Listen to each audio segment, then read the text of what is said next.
Selamat datang di Eljul Channel. Jumpa lagi kita di Eljul Bedtime Stories.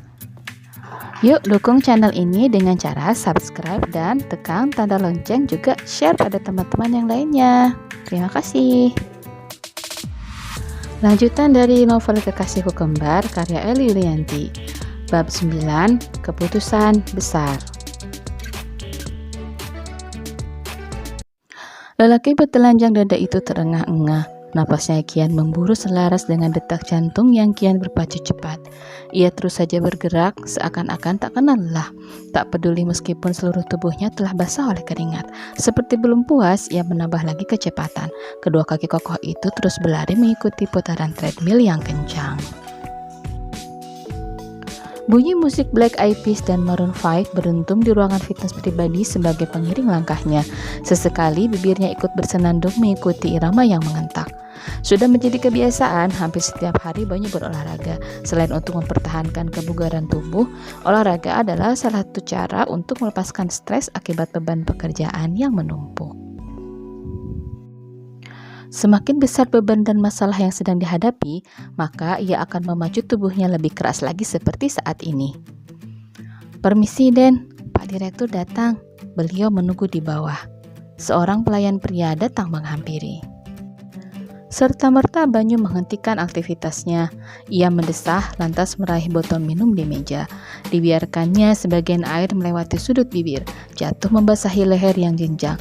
Lalu disekanya wajah, leher dan kedua tangan dengan handuk kecil sambil berjalan keluar ruangan.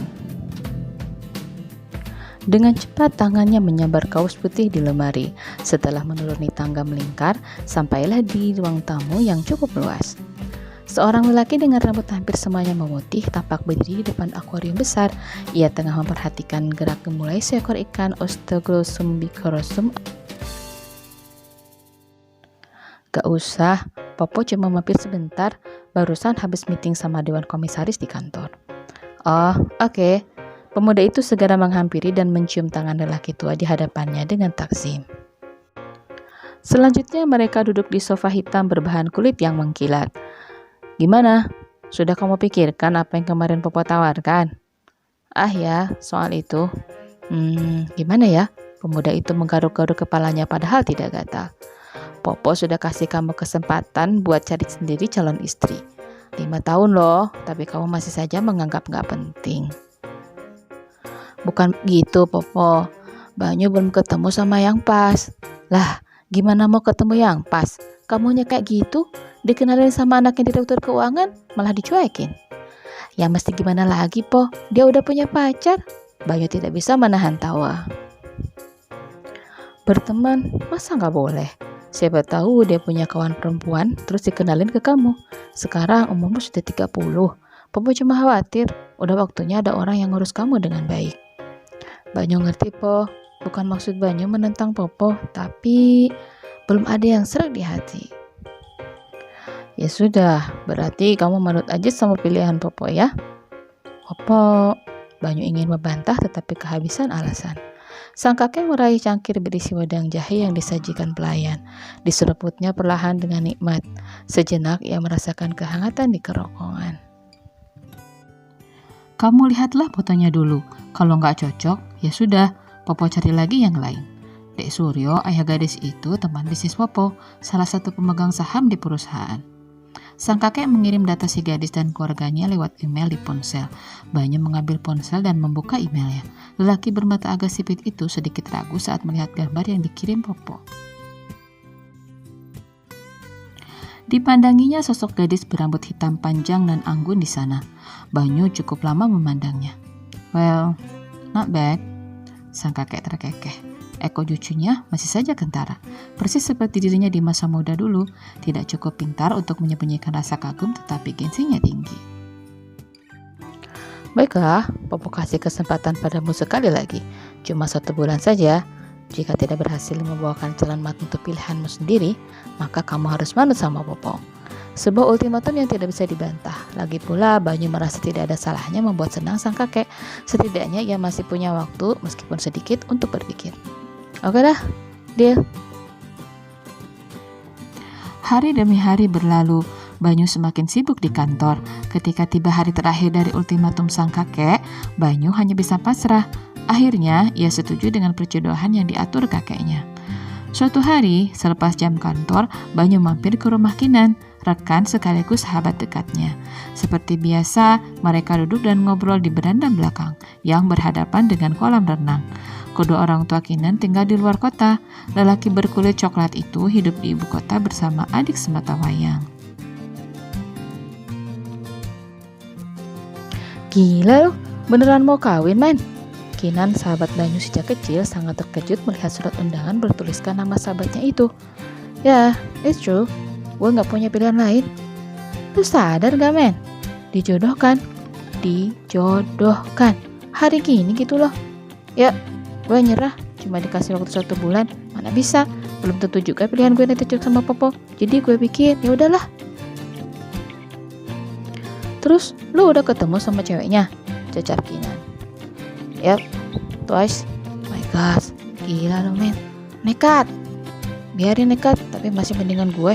Lu udah tuh bangkotan, tapi jomblo melulu. Sekalian nembak, ternyata bini orang. Ajur.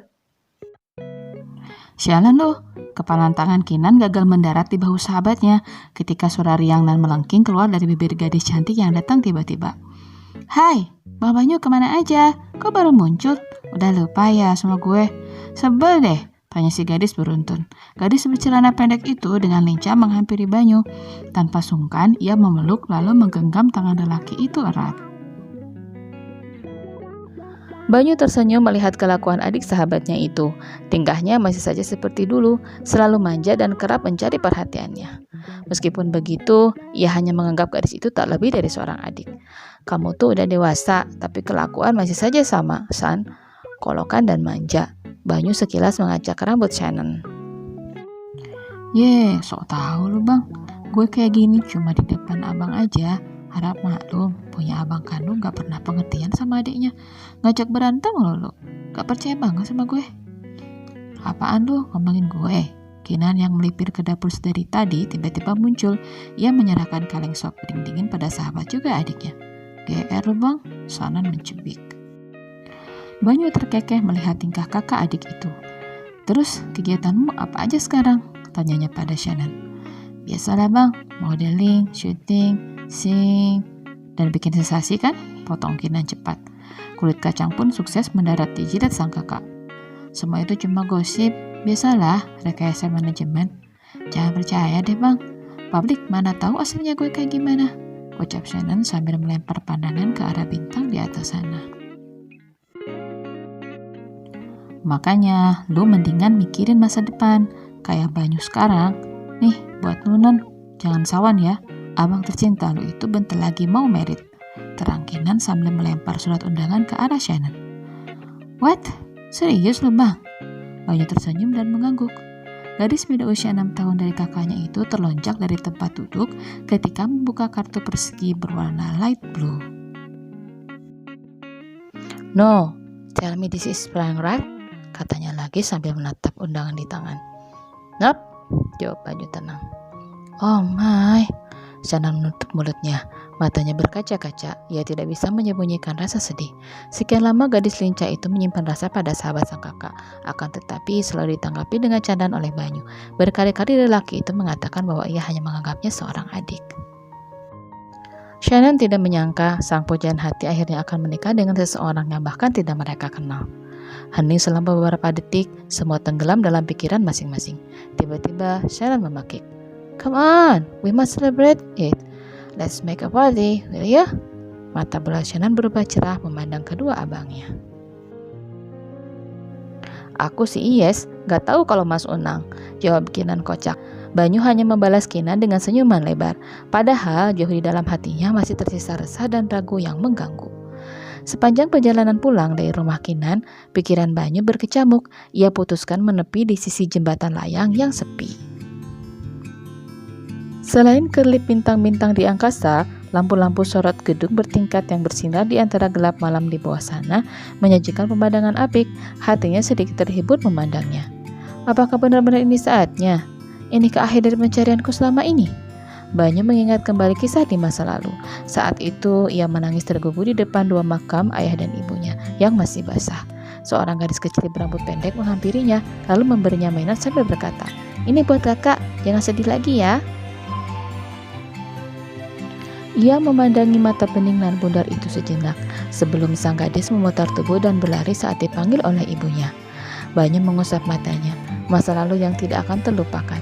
Perhatian sang gadis kala itu sangat menyentuh hatinya, sampai-sampai ia mencari binar mata yang sama di setiap perempuan yang ia temui. Sebetulnya baru 2 tahun terakhir ia menginjakan kaki kembali di kota ini. Setelah menyelesaikan kuliah magisternya di San Francisco, ia mencoba membuka sendiri bisnis pariwisata di Bali. Dibangunnya beberapa losmen untuk para keluarga yang hendak liburan. Di tahun ketiga, atas permintaan sang kakek, ia diminta pindah kembali ke ibu kota untuk membantunya menangani perusahaan. Sang kakek adalah direktur sebuah perusahaan di bidang konstruksi yang cukup terkenal. Pada mulanya, Banyu ingin membangun bisnis sendiri tanpa campur tangan sang kakek. Akan tetapi, ia adalah satu-satunya penerus keluarga. Mau tak mau, harus manut pada keinginan sang kakek yang telah membesarkannya. Bisnis ini pula Dewata ia serahkan pada kerabat yang menjadi wakilnya di sana. Bukan hal mudah baginya untuk menyesuaikan diri dengan lingkungan baru. Sebelum menggantikan sang kakek, ia harus merintis karir lebih dulu untuk mengetahui seluk-beluk perusahaan. Pencapaian beberapa proyek besar telah membuktikan bahwa ia memang memiliki kemampuan yang bisa diandalkan. Dukungan dan kepercayaan sang kakek sangat berarti untuk kesuksesannya. Oleh karena itu, Banyu sangat menghormati sosok lelaki tua yang bersahaja itu. Apapun keinginan sang kakek, ia akan usahakan untuk memenuhi selama masih mampu, termasuk tentang jodoh. Bunyi ponsel menyadarkan Banyu dari lamunan. Kapan rencana mau renovasi resort? Gue udah dapet kotak desainernya nih. Banyu menepuk keningnya. Ia sampai lupa membicarakan hal ini tadi sewaktu di rumah Kinan. Selain di perusahaan, mereka berdua memiliki bisnis sampingan di luar kota. Kebetulan ada saudara Kinan yang menjual resortnya. Banyu dan Kinan sepakat untuk bekerja sama. Ya udah, langsung aja ke lokasi aja biar cepat, balas Banyu singkat. Siap bos, sambil kita jadi party-party ye, oke? Serah lo dah. Banyu segera menutup panggilan ketika terdengar pekikan sahabatnya yang girang. Gue yang mau nikah, kenapa ada yang seneng? Banyu bergumam sambil menyalakan mesin mobil menuju ke rumah. Wah, ternyata ya teman-teman. Kita nantikan di part selanjutnya ya. Jangan lupa subscribe dan share untuk teman-teman yang lainnya. Terima kasih. See ya.